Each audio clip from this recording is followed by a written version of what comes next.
नमः सिद्धेभ्यः। ॐ नमः सिद्धेभ्यः। ॐ नमः सिद्धेभ्यः। काओणनमुक्कारम् अरिहन्ताणं तहेव सिद्धाणम् आयरेवध्यायाणम् लोयं मीयासव्यसाहुणम्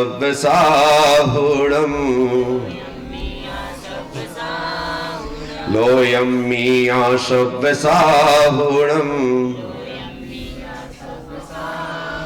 24 तीर्थंकर भगवान की, श्री आदिनाथ भगवान की, मूल नायक श्री पार्श्वनाथ भगवान की, विष्णु भगवान महावीर स्वामी की, गुरु गौतम स्वामी की, आचार्य चक्रवर्ती आचार्य शांत सागर जी महाराज की, आचार्य गुरुवर श्री पुष्पदन सागर जी महाराज की, 10 लक्षण महापर्व की, उत्तम क्षमा धर्म की।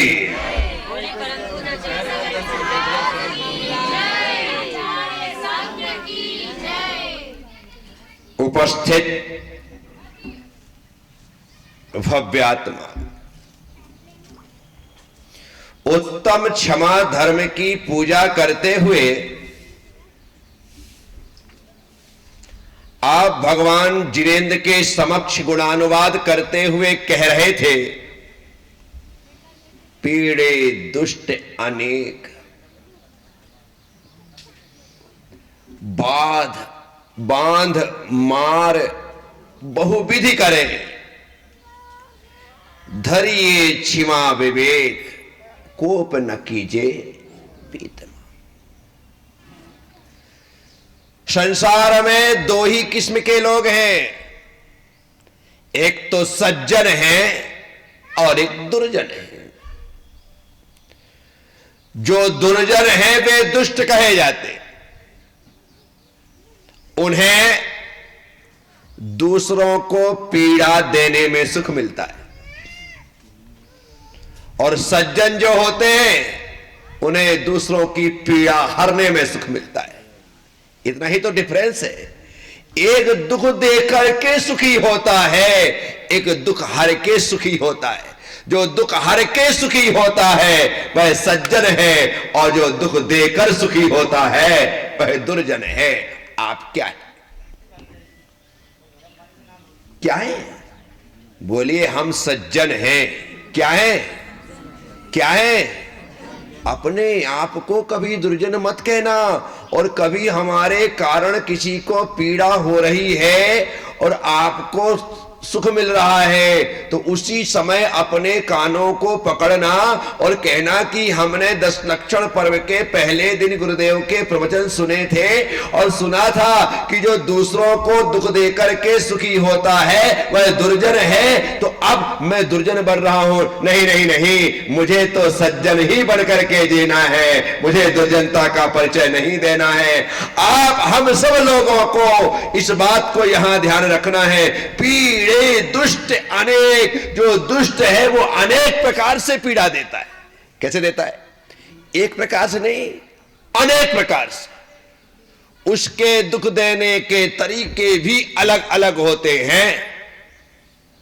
वो कई तरीकों को ईजाद करता है और उन तरीकों से दुख देता है।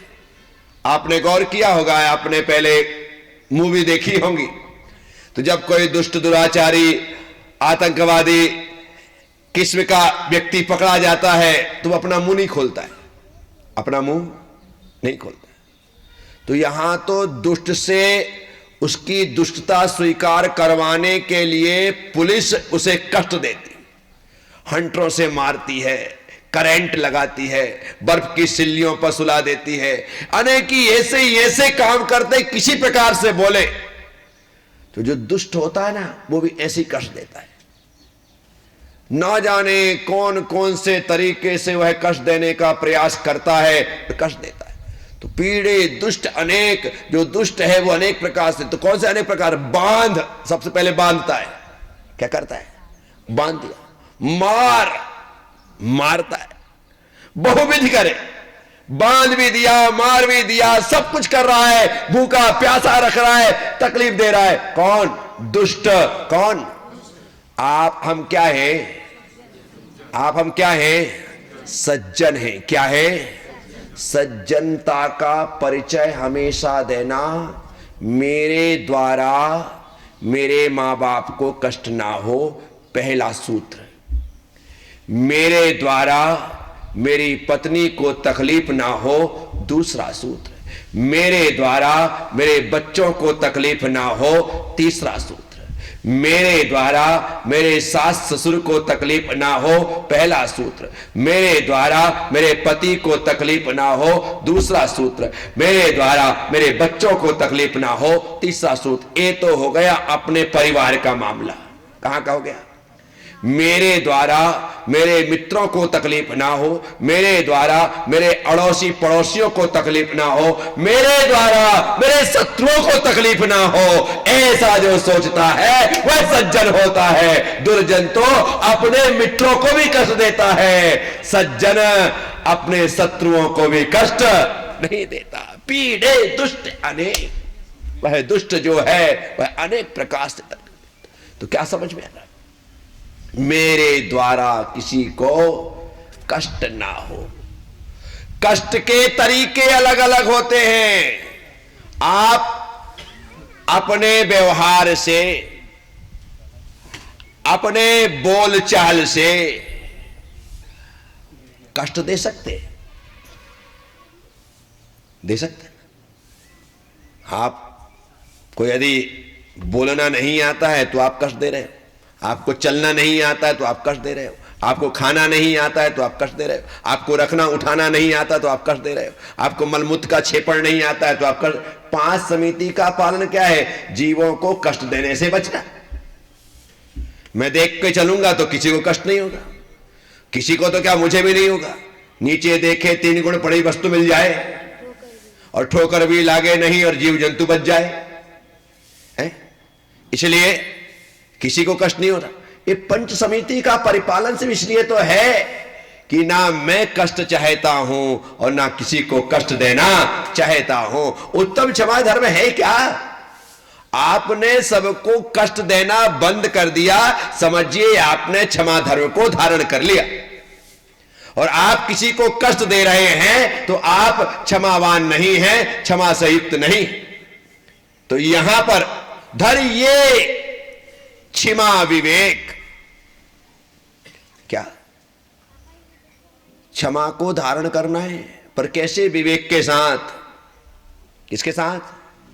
बिना विवेक के क्षमा नहीं होती है। एक व्यक्ति रास्ते से गुजरता था, व्यक्ति क्या पहलवान गुजरता था, अचानक ऊपर 3रे माले से एक नीचे ईंट गिर गई। उसको बड़ा क्रोध आया कि इसकी हिम्मत कि मैं पहलवान निकल रहा हूं और मेरे सामने जमीन नीचे ईंट गिरा दी। ईंट उठाया, दड़ दड़ दड़ करके ऊपर 3रे माले पर ईंट लेकर के चढ़ गया कि अब तो उसको छोड़ूंगा नहीं, इसी ईंट से उसका सिर फोड़ूंगा। पहलवान था, कुछ भी कर सकता था। और जैसे ही ऊपर गया, ऊपर जाकर के देखा कि उसका बाप दंड पेल रहा था। दूसरा पहलवान वहां पर दंड पेल रहा था। जैसे ही दंड पेलने वाले पहलवान ने इस आए हुए पहलवान को देखा, बोले इधर कैसे? बोले भाई साहब आपकी ईंट नीचे गिर गई थी, देने आया हूं। आपकी ईंट सोच के तो क्या आया था, इसी ईंट से सिर खोल दूंगा। और देखा कि मेरा बाप है। ले आपकी ईंट। धैर्य क्षमा विवेक। क्षमा यूं नहीं धारण की जाती, विवेक पूर्वक। कैसे? यहां तो तुमने देखा कि यहां पर अपनी मिट्टी पलित हो जाने वाली, अपन है कचुआ निकल जाने वाला है, तो आपने कहा भाई बाप ये आपकी ईंट गिर गई थी, देने आया हूं। नहीं नहीं नहीं नहीं, विवेक का मतलब है कि क्रोध के दुष्परिणामों को समझो। क्रोध का परिणाम क्या है, क्रोध करने से हमें नुकसान क्या है, इस चीज को आप समझ लेंगे, फिर क्रोध करेंगे क्या? आप हम सब लोगों को सबसे पहले क्रोध से होने वाले नुकसान को देखना है। हम तो बनिया के बेटे हैं, हमारा तो पैदाइशी नफा नुकसान देख करके हम आगे बढ़े। इसमें फायदा है तो काम कर लेते हैं, इसमें नुकसान है तो काम छोड़ देते। पर बाहर तुम इतना फायदा नुकसान देखते हो तो यहां भी देखा करो। क्रोध करने में नुकसान है, बोलो हां या ना। क्षमा करने में फायदा है, बोलो हां या ना। बस, तो जो फायदे का सौदा है वो करो मेरे भाई, नुकसान वाला काम करने की आवश्यकता नहीं। इसीलिए धैर्य क्षमा विवेक, कोप न कीजिए। क्या कह रहे, गुस्सा मत करिए। गुस्सा अच्छी चीज। सबसे बड़ी बात तो ये, गुस्सा जब आता है तो हमारा मुंह बिगाड़ देता है। क्या? हमारा मुंह बिगाड़ देता है। हमारा मुंह बिगाड़ देता है, सामने वाले का मूड बिगाड़ देता है। क्या? हमारा मुंह बिगड़ता है, सामने वाले का मूड बिगड़ गया, खराब हो गया, बस सब सामने वाला भी। आप किसी पर गुस्सा करो, सामने वाले का मूड खराब। ताकतवर नहीं है वो, जवाब नहीं दे सकता तो क्या कर सकता है बेचारा, मुंह उतार सकता है, लटका सकता है, रो सकता है, कमरे में बंद हो सकता है, मूड खराब। इससे ज्यादा क्या करेगा? क्यों? क्योंकि वो पलट के जवाब दे सकता नहीं। तो पहले तो अपना, मुझे गुस्सा आया तो मेरा मुंह खराब हो जाएगा, भौं चढ़ जाएंगी, मुंह फूल जाएगा, एकदम एक्शन ही चेंज हो जाते। क्या आपने किसी बॉलर, फास्ट बॉलर की बॉलिंग का कोई चित्र देखा हो? जब वो बॉलिंग करता है, खास करके आपने मलिंगा को देखा हो, उसके फोटो छपते हैं अखबार में, जब बॉलिंग करता है आप उसे देखोगे, उसकी सूरत शक्ल देखने का मन न करे, क्योंकि वो तो ऐसा मार रहा है, ऐसा मार रहा है कि स्टंप बिल्कुल तोड़ डाले, सामने वाला का उसका मुंह भी तोड़ डाले, गुस्से में फेंक रहा है। क्या कर रहा है? समझ रहे? तो गुस्सा करने वाले का मुंह तो अपने आप बिगड़ जाता है। अब विचार करिए, जिसका मुंह बिगड़ गया है, जिसका मूड बिगड़ गया है, जिसका अब जीवन बचा क्या है, वो भी बिगड़ जाएगा। इसलिए सब कुछ करिए, गुस्सा मत करिए। एक मुनिराज का नाम सुना होगा आपने, जिन्होंने गुस्सा किया था और बहुत बुरा हुआ था। क्या नाम था उनका? किसने बताया तुमके नाम है? कौन से शास्त्र पढ़ लिया? क्या? दीपायन मुनिराज। कौन से मुनिराज? ओहो, भगवान नेमिनाथ के समोसरण में है और भगवान ने कह दिया कि द्वारका जल करके राख हो जाएगी। बोले किस कारण? बोले दीपायन मुनि के कारण। दीपायन मुनि ने सुना, वो तो सीधे उठ करके समोसरण के बाहर कि मेरे द्वारा जलेगी, मैं इतना बड़ा पाप नहीं कमा सकता हूं, 12 साल के लिए देश छोड़ देता हूं। और वहां से निकल करके चले गए, ना रहेगा बांस, ना बजेगी बांसुरी। ऐसा सोच करके दीपायन मुनि चले गए। चले तो गए, लेकिन गणित भूल गए। क्या भूल गए? गणित। 12 साल में लौट करके आना था, 3 महीने पहले लौट के आ गए। कि हर चौथे साल में क्या होता है, 1 महीना बढ़ जाता है। 1 महीना, अभी सावन तो हो गए ना, ऐसे 1 महीना बढ़ जाता है। उनके 12 साल बराबर हो गए, 1 महीना, 3 महीने भूल गए, वापिस आ गए। और आने की वजह से क्या हुआ, वहीं पर जंगलों में यादवों ने देखा, उन्हें देख करके पहचान करके इन्हीं के कारण द्वारका जलेगी, और गुस्सा करके उन्हें पत्थर मारने लगे, उन्हें गुस्सा दिलाने लगे। बहुत सहन कर रहे हैं कि मुझे गुस्सा बोलो नहीं करना है, लेकिन जब आपे के बाहर हो गए तो वही हुआ जो भगवान ने कहा था। क्या हुआ? वही हुआ जो भगवान ने कहा था कि दीपायन मुनि के द्वारा द्वारका जल करके राख हो जाएगी।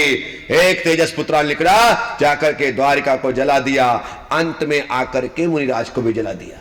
इसको, ये तेजस पुतला की विशेषता होती है, पहले सबको जलाता है, बाद में जलाने वाले को भी जला करके। इसका मतलब है क्रोध ऐसी आग है जो दूसरे को तो जलाती है और स्वयं को भी जला करके राख और खाक कर देती है। इसलिए क्रोध न कीजिए, प्रकोप न कीजिए, पीतमा, गुस्सा मत करिए, गुस्सा करने जैसा नहीं है। कब से सुन रहे हैं आप? कितने साल हो गए? कब से सुनाया जा रहा है कि गुस्सा नहीं करना चाहिए, क्षमा धारण करना चाहिए, धर्म का पालन करना चाहिए, पाप नहीं करना चाहिए, बराबर तरीके से सुन रहे हैं, सुन करके सोचते भी हैं कि नहीं करना चाहिए, और घर जाकर के फिर अपनी औकात में आ जाते हैं, वही सब चालू हो जाता है। गलती की थी पायन मुनि ने, द्वारका तो जली, खुद को भी जलना पड़ा, खुद को भी जलना। इसीलिए मैं आप सबसे कहता हूं, आप गुस्सा करोगे, सामने वाला जले या ना जले, आपको तो जलना है। वो माचिस की तीली होती ना, इतनी सी होती नहीं होती, उसके सिर पर बारूद लगी रहती है। क्या लगी रहती है? बारूद लगी। इसीलिए जरा सी रगड़ खाती है और जल जाती है, जरा सी रगड़ खाती है और जल जाती है।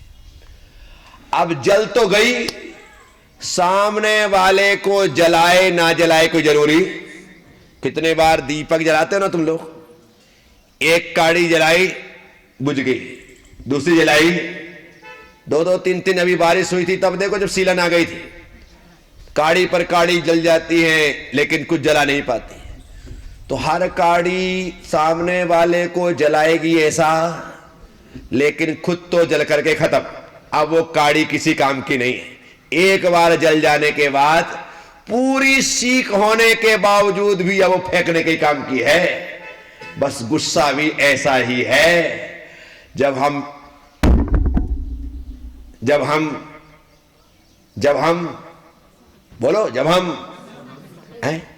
माचिस की तीली की तरह रगड़ खाते हैं तो जल उठते हैं, और जलने से सबसे पहले हम खुद राख हो जाते हैं, अर्थात हमारा आखिरी काम हो जाता है। तो साथियों, मैं आप सबसे कह रहा हूं, रोज माचिस आपके हाथ में आती ही होगी। किसी आजकल तो लाइटर का टाइम आ गया ना, गैस में माचिस कहां लगती है आजकल तो, और ऑटोमेटिक ही हो गया, यूं घुमाओ तो अपने आप चालू हो जाता है। पर फिर भी दिया जलाने का काम लगता हो तो माचिस आती है। तो उसे देख करके सीखना कि जैसे ये माचिस की तीली रगड़ खाती है और जल करके राख हो जाती है, बस इसी तरह यदि हम किसी से टकराएंगे, किसी से वाद विवाद करेंगे, तो सामने वाले का बुरा हो या ना हो, हमारा होना निश्चित है। तो साथियों, 10 लक्षण पर्व है, पुष्पगिरी का यह चातुर्मास है, और यहां पर हम लोगों ने एक छोटी सी समायोजना 10 लक्षण पर्व को मनाने की है। आप सभी लोग इस कार्यक्रम में अर्थात पूजा के प्रसंग में सम्मिलित हुए और यहां पर बैठ करके भगवान की भक्ति का आनंद लिया। मैं चाहता हूं कि दिन प्रतिदिन रोज रोज हमारी भावना, हमारी भक्ति, हमारी आस्था, हमारी निष्ठा बढ़ती चली जाए और भगवान के प्रति हम संपूर्ण समर्पण करते हुए उनके गुणों से युक्त और संयुक्त हो जाए। ऐसी भावना लेकर के हमें आगे बढ़ना है। तो आप सब लोगों ने सुना है, अनुग्रहित हूं, उम्मीद और विश्वास रखूंगा, क्रोध को छोड़ करके क्षमा भाव को धारण करने का एक सार्थक प्रयास हमारे द्वारा होगा। सबसे पहले 9 बार मंत्र पढ़ेंगे। ओम ह्रीम उत्तम क्षमा धर्मांगाय नमः। ओम ह्रीम उत्तम क्षमा धर्मांगाय नमः। ओम ह्रीम उत्तम क्षमा धर्मांगाय नमः। ओम ह्रीम उत्तम क्षमा धर्मांगाय नमः। ओम ह्रीम उत्तम क्षमा धर्मांगाय नमः। ओम ह्रीम उत्तम क्षमा धर्मांगाय नमः। ओम ह्रीम उत्तम क्षमा धर्मांगाय नमः। ओम ह्रीम उत्तम क्षमा धर्मांगाय नमः। ओम ह्रीम उत्तम क्षमा धर्मांगाय नमः। बोले उत्तम क्षमा धर्म की 10 लक्षण महापर्व की।